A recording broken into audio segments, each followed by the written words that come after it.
NEET 2025-এর একটা প্রশ্ন। দেখো আমাদের কাছে একটা এলসিআর সার্কিট আছে, আমাদের এই সার্কিটের কোরেসপন্ডিং কারেন্ট আর ভোল্টেজের মধ্যে ফেজ অ্যাঙ্গেল বের করতে হবে। তাহলে দেখো আমাদের গিভেন কী কী আছে।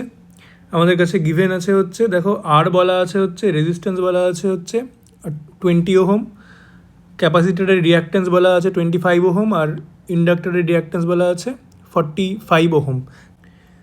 সিরিজ এলসিআর সার্কিটের ক্ষেত্রে আই ইজ ইকুয়াল টু হয় V divided by R square plus XL minus XC whole square.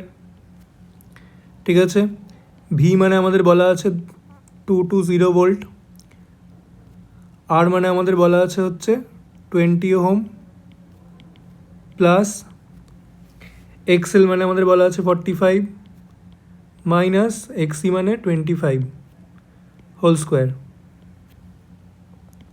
এটা করলে আমাদের ভ্যালু দাঁড়াবে 7.779 অ্যাম্পিয়ার। আর ফেজ অ্যাঙ্গেল মানে tan phi is equal to আমাদের হয় XL minus XC divided by R.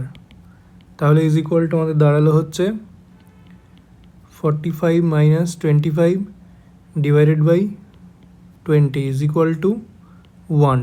তাহলে ফাই ইজ ইকুয়াল টু আমাদের দাঁড়ালো হচ্ছে 45 ডিগ্রি। আনসার হবে আমাদের অপশান নাম্বার 4।